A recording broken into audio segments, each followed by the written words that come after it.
I'm Laura, 28, female. I live in a small, cozy apartment in the city, making a modest living as a book editor, a job I love more than anything. It's a quiet life, filled with manuscripts, coffee, and the company of my best friend Maya. My world was simple and my own, until my brother, Leo, decided to rewrite it without my permission.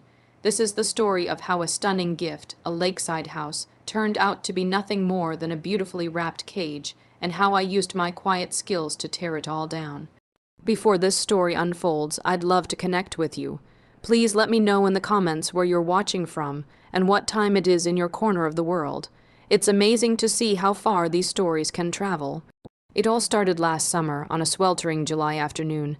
My brother Leo called me out of the blue and told me to dress nicely. He and his fiancée, Chloe, were picking me up in an hour for a surprise. Leo, 4 years my senior, had struck gold in the world of venture capitalism. He moved in circles I only read about in the novels I edited, a world of sleek cars, rooftop parties, and casual extravagance. We were siblings, but we lived in different universes. I was proud of his success, but it often felt like a wall between us.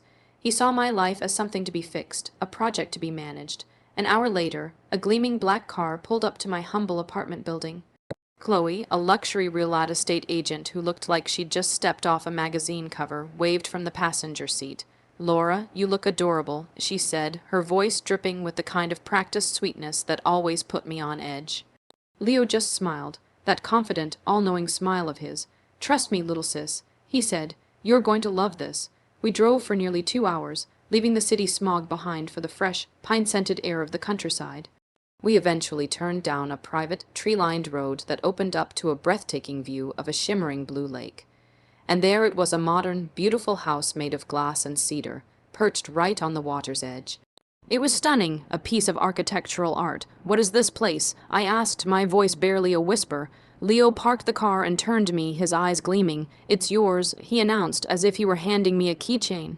I stared at him, speechless. Chloe was already out of the car, filming my reaction for her social media, of course. "We wanted to do something for you," Leo continued, walking me toward the front door. "You work so hard, but you're stuck in that tiny apartment. You deserve this, Laura, a place to escape, to write that novel you always talk about." The gesture was so grand, so impossibly generous, that I was overwhelmed. Inside, the house was fully furnished with minimalist, expensive furniture. The floor-to-ceiling windows offered a panoramic view of the lake. It was a dream, but as I walked through the sterile, perfect rooms, a tiny knot of unease tightened in my stomach. This wasn't me. It was beautiful, but it was Leo and Chloe's version of beautiful.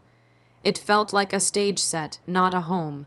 That evening, over dinner at a fancy lakeside restaurant, Leo slid a thick folder of documents across the table. "It's all taken care of," he said. "The deed, the title, everything. It's in your name. All you have to do is sign." He explained that he and Chloe had handled everything. They'd even set up an account to cover the property taxes and utilities for the first 2 years. "A little something to get you started," Chloe chirped, patting my hand. I felt a wave of guilt for my own skepticism. Here was my brother making this incredible gesture, and I was questioning it. He was family, after all.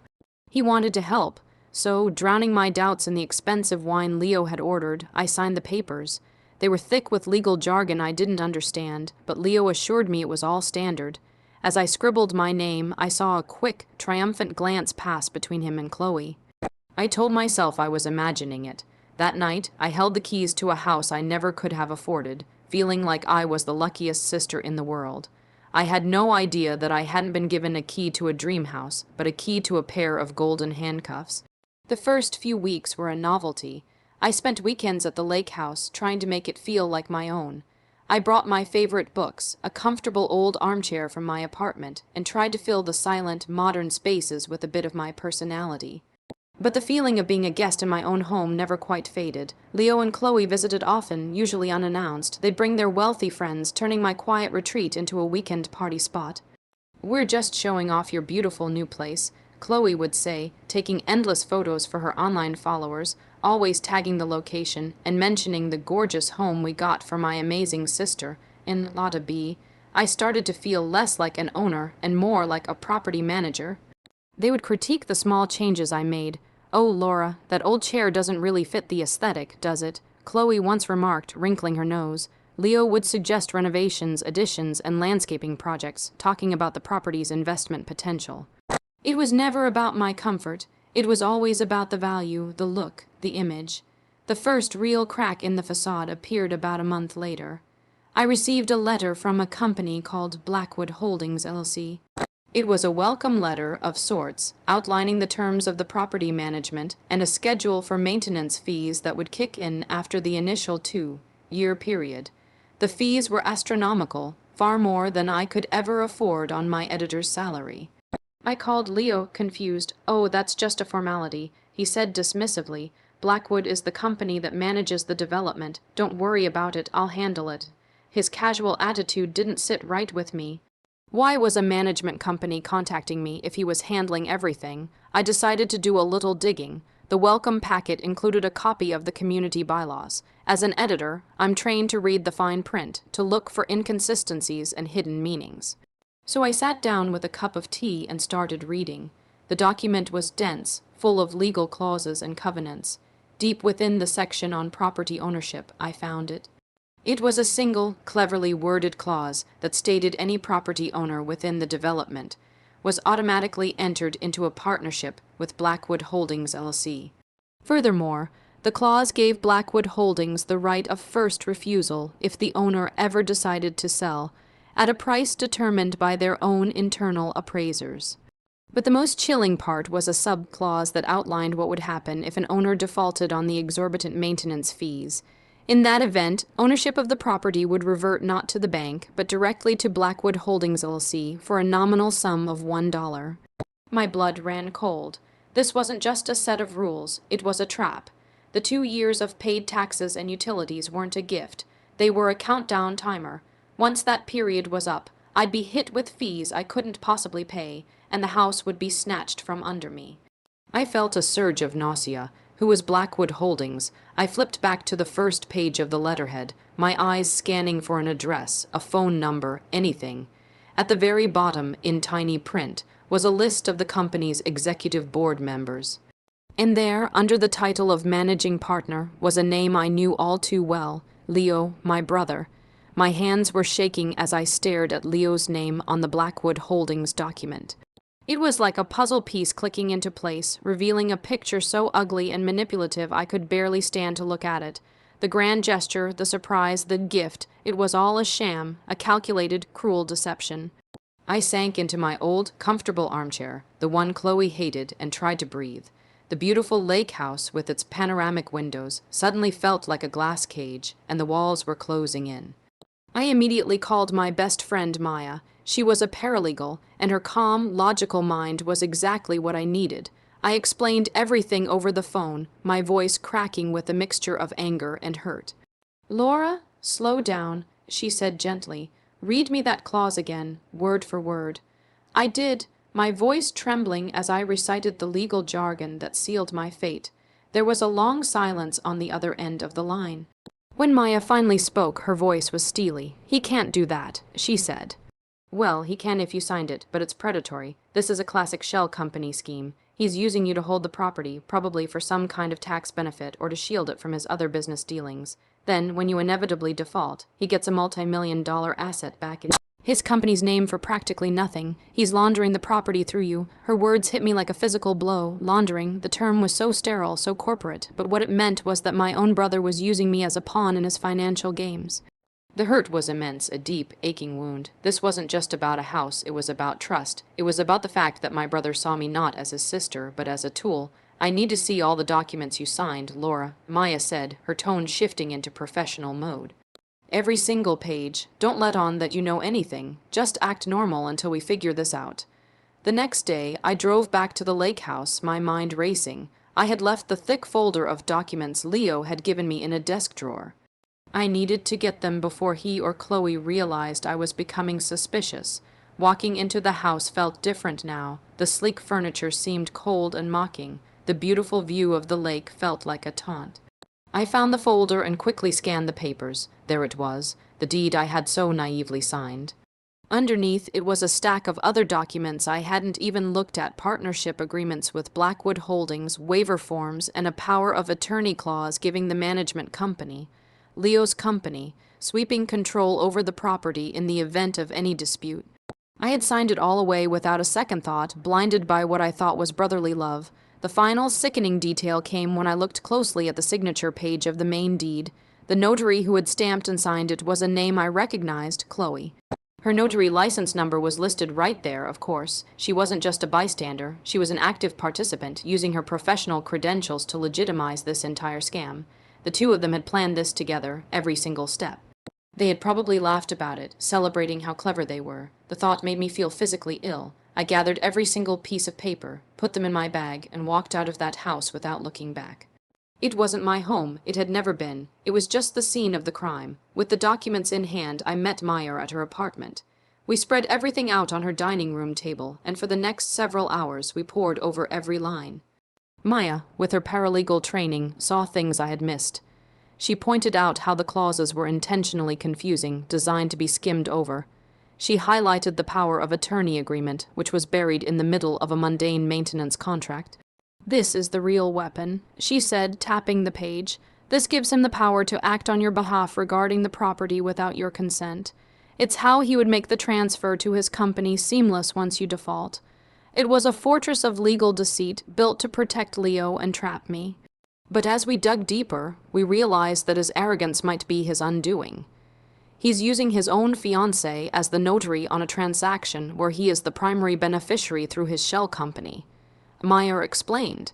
"While not strictly illegal in our state, it's a massive conflict of interest. It looks incredibly shady. A good lawyer could have a field day with this. That was our next step. Maya had a contact, a seasoned property law attorney named Mr. Harrison. She said he was sharp, relentless, and hated corporate bullies. He sounded perfect. A few days later, we were sitting in his modest office, a stark contrast to the opulence Leo surrounded himself with.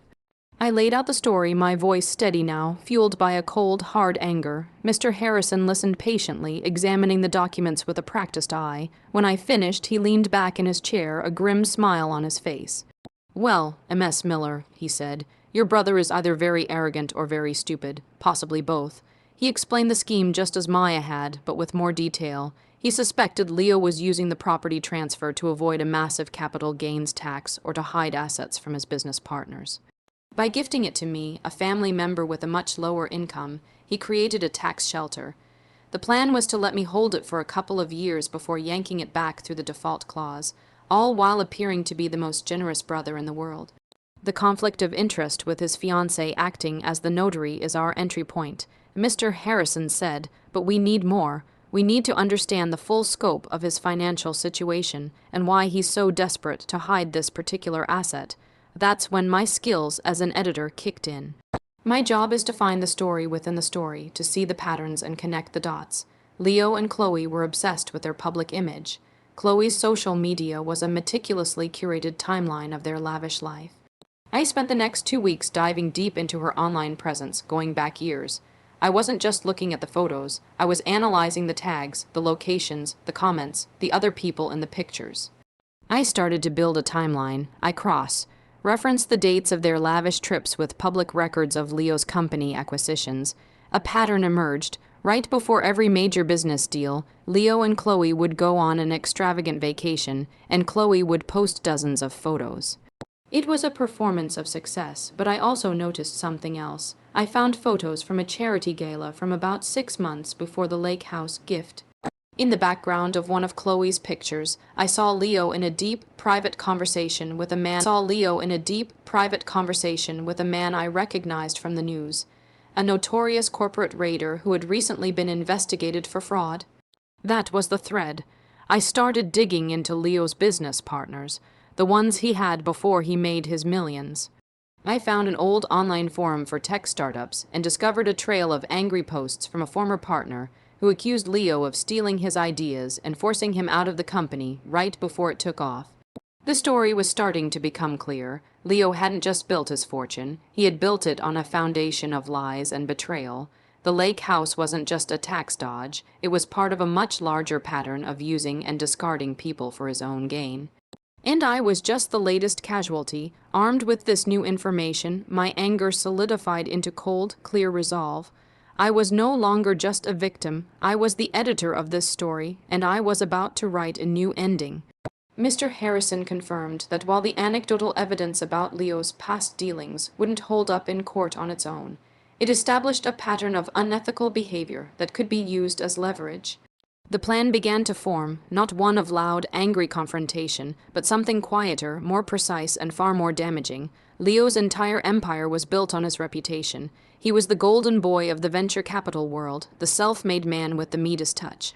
His investors trusted him because he projected an image of flawless success and unshakable confidence. Chloe's social media was a key part of that machine, broadcasting their perfect life to the world. If we could tarnish that image, if we could introduce a narrative of deceit and manipulation, his carefully constructed world would start to crumble. Mr. Harrison's role was to handle the legal pressure. He drafted a letter, a masterpiece of veiled threats and legal implications. It didn't accuse Leo of fraud directly. Instead, it raised serious concerns about the property transaction, highlighting the significant conflict of interest of his fiancée acting as the notary and the predatory and unconscionable nature of the Blackwood Holdings agreement. It requested a full dissolution of the original agreement and a transfer of the property to me, free and clear of all liens and covenants, otherwise we would be forced to file a formal complaint with the state bar against Chloe and pursue civil litigation against Leo, which would make the details of the transaction public. My part of the plan was more subtle. As a book editor, I knew how to craft a narrative. I spent days putting together a portfolio, a meticulously organized collection of evidence. It included the property documents, Maya's notes on the predatory clauses, screenshots of Chloe's social media posts where she bragged about the house, and my research into Leo's shady business past, including the angry forum posts from his ex-partner. I even found contact information for that ex-partner.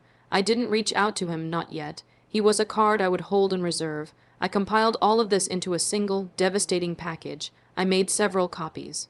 One for Mr. Harrison, one for myself, and one that was the centerpiece of my plan.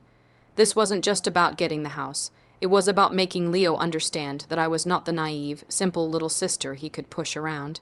It was about showing him that my quiet life had given me skills he could never buy: patience, attention to detail, and an understanding of how to unravel a poorly constructed plot. The timing had to be perfect.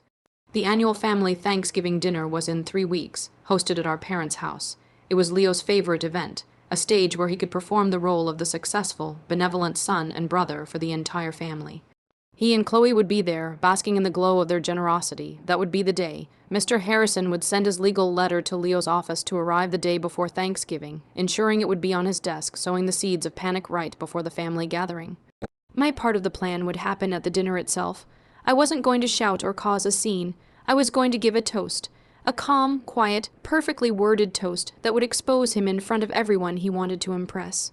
The editor was ready to make her final revisions. Thanksgiving Day arrived, cold and crisp. I felt a strange sense of calm as I drove to my parents' house. I had the portfolio in a sleek, professional-looking binder in my bag. I had rehearsed my words, not to memorize them, but to feel their weight and deliver them with the precise, cutting clarity they deserved. When I walked in, the scene was exactly as I'd pictured. The house was filled with the warm smells of turkey and pie. Aunts, uncles, and cousins milled about, laughing and catching up, and in the center of it all was Leo, holding court, a glass of expensive champagne in his hand. Chloe was at his side, taking a selfie with my mother. They both turned to greet me. "Laura, there she is," Leo boomed, enveloping me in a hug that felt cold and hollow. "How are you enjoying that gorgeous lake house? We were just telling everyone about it. It's certainly been an education," I replied, my voice even. I offered him a small, tight smile. He didn't catch the double meaning. He just saw his quiet little sister, and his smile widened. I could see the flicker of anxiety in his eyes, though. He'd received Mr. Harrison's letter yesterday. He knew something was coming, but he didn't know what or when. The uncertainty was clearly eating at him. Dinner was a loud, cheerful affair. I sat quietly, observing. I watched Leo try to maintain his confident facade, his eyes darting towards me whenever he thought I wasn't looking. I watched Chloe, oblivious, talking loudly about their upcoming ski trip to Aspen. I let the meal progress, letting the tension build inside him. Finally, as dessert was being served, my father stood up to make his traditional toast. He thanked everyone for coming and said how proud he was of his children. Then Leo, never one to be outdone, stood up. He raised his glass and began a long, self-congratulatory speech about the importance of family and helping one another. He ended by looking directly at me. And I'm so happy that Chloe and I were in a position this year to really help my sister, Laura, to give her a beautiful place of her own, a foundation to build her future on, he said, his voice smooth as silk. To family, everyone echoed, raising their glasses. As they sat down, I remained standing, all eyes turned to me. I'd like to make a toast as well, I said, my voice cutting through the chatter. The room fell silent, Leo's face tensed. I want to thank my brother, Leo, and his fiancée, Chloe, for their incredible generosity. I began, looking right at them. They didn't just give me a house, they gave me a lesson, a very detailed lesson in contract law, shell corporations, and conflicts of interest. A nervous murmur went through the room. My parents looked confused. Leo's face went pale. Chloe's smile froze on her face. I reached into my bag and pulled out the binder. I opened it on the table. You see, the lake house came with some very interesting fine print. For example, a clause that transfers the house back to Leo's company, Blackwood Holdings, after 2 years. And it was all notarized by Chloe, a clear conflict of interest that I'm sure the State Bar Association would love to hear about. I let the words hang in the air. My uncle, who is an accountant, leaned forward, his eyes wide. You taught me that a gift can also be a cage, Leo. I continued, my voice never rising, never shaking. That you see family not as people to love, but as assets to be leveraged. You tried to use me for a tax scheme, to hide your money, assuming I was too simple or too naive to ever figure it out. That was your mistake. I looked around at my stunned family. So I'm toasting to the truth, and to my counter-offer. I turned my gaze back to my brother. His face was a mask of fury and panic. You will sign the new documents Mr. Harrison sent you, transferring the house to me, free and clear. No covenants, no shell companies, or this binder, which contains every piece of evidence, including your shady business history and some interesting information about your former partners, goes to them, and to the IRS, and to a few financial journalists I happen to know through my work. The silence in the room was absolute. Chloe looked like she was about to faint. Leo stared at me, his jaw clenched so tightly I thought it might break. He had lost control of the narrative, and he knew it. In front of the family he so desperately wanted to impress, he had been unmasked not as a generous son, but as a cheap, manipulative crook. I raised my glass. So, here's to family, I said, looking him dead in the eye, and to always, always reading the fine print. I took a sip of my water and sat down. The Thanksgiving reckoning was complete. The aftermath of that Thanksgiving dinner was swift and decisive. There was no shouting match, no dramatic explosion. The power of my confrontation was in its quiet, undeniable truth. My family was in shock, but as the details sank in, their disappointment in Leo was palpable.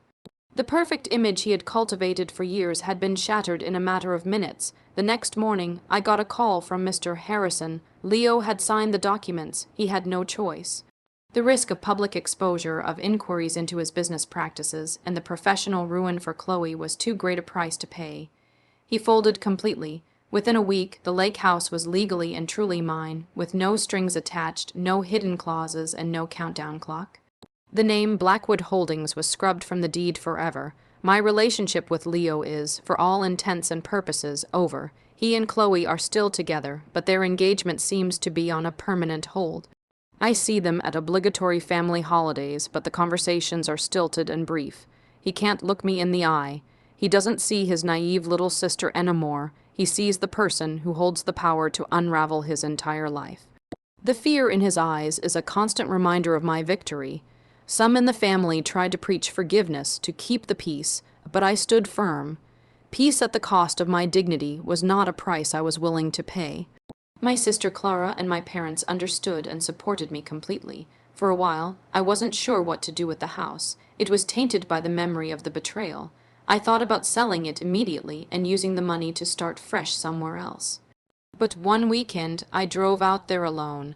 I walked through the rooms, which no longer felt sterile and imposing, but simply empty, waiting for a story. I sat on the deck, watching the sunset paint the lake in shades of orange and purple. And I realized this house wasn't Leo's victory or his monument to greed.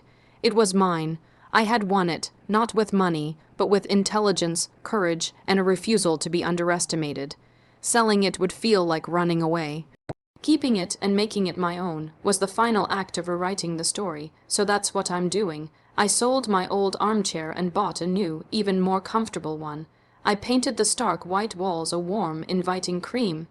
I planted a garden. Maya comes up on weekends, and we swim in the lake and talk for hours. I've started writing again, not just editing other people's words, but finding my own. The quiet of the lake is the perfect inspiration. The house is no longer a set of golden handcuffs. It's a symbol of my independence.